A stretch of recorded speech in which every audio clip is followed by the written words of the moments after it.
आपने कभी सोचा है कि एक ऐसा मंदिर जिसे 17 बार तोड़ा गया लेकिन आज भी उसकी आस्था नहीं टूटी। ऐसा मंदिर जिसके सामने समय, सत्ता और तलवारें हार गई। नमस्कार दोस्तों, मेरा नाम पल्लवी है और आज हम बात करेंगे भारत के सबसे पहले ज्योतिर्लिंग सोमनाथ की।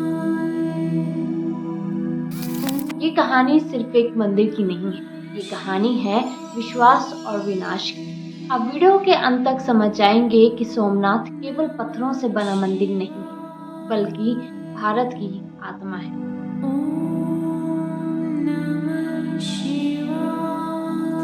अरब सागर की लहरें जब रात के सन्नाटे में किसी प्राचीन रहस्य की तरह तट से टकराती हैं, तो उन्हीं लहरों के बीच एक ऐसा मंदिर खड़ा दिखाई देता है जिसे इतिहास ने बार बार तोड़ने की कोशिश की, लेकिन कभी झुका नहीं पाया।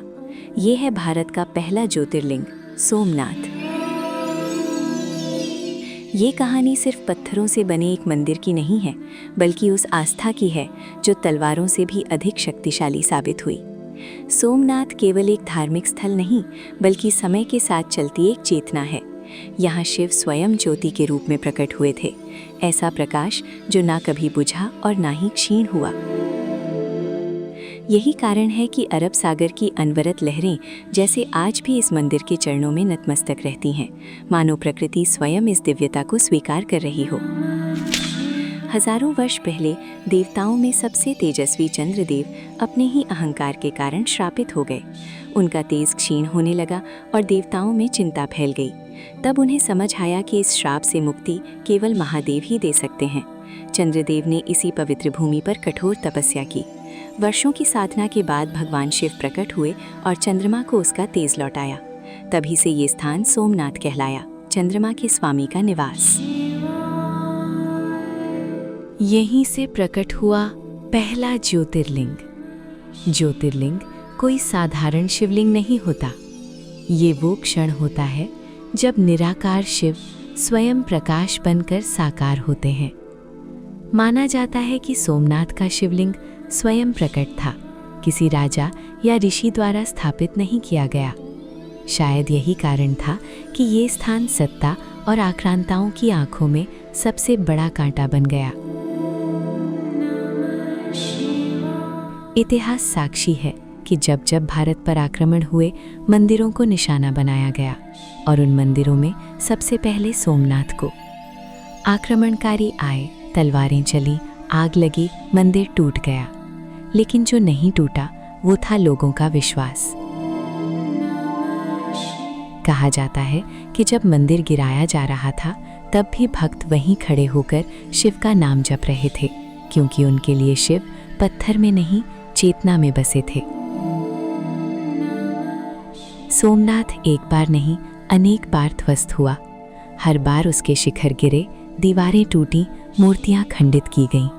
लेकिन हर बार इस मंदिर का पुनर्निर्माण हुआ।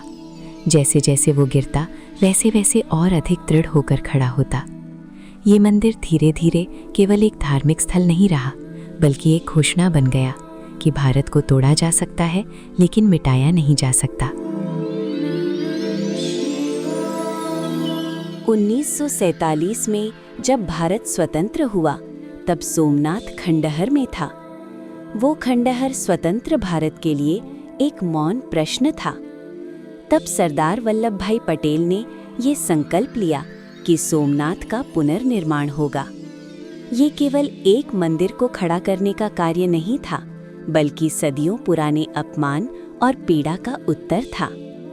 जब सोमनाथ फिर से खड़ा हुआ, तो वो इतिहास से नहीं, बल्कि भविष्य से बात कर रहा था। आज का सोमनाथ भव्य है, शांत है और गर्व से खड़ा है। हर सुबह यहाँ घंटियों की आवाज समुद्र की लहरों से टकराती है, मानो आस्था और प्रकृति के बीच एक शाश्वत संवाद चल रहा हो। ये मंदिर हमें याद दिलाता है कि विश्वास वो शक्ति है जिसे न समय हरा सकता है, न सत्ता, न हिंसा। जब भी जीवन में टूटने का अनुभव हो, जब लगे कि सब कुछ समाप्त हो गया है, तब सोमनाथ को याद करना चाहिए, क्योंकि सोमनाथ सिखाता है कि अंत के बाद भी आरंभ होता है और जो आस्था से जुड़ा होता है वो कभी नष्ट नहीं होता। ये केवल एक मंदिर नहीं बल्कि भारत की आत्मा का जीवित प्रमाण है, शाश्वत प्रकाश जो हर अंधकार के बाद भी चलता रहता है।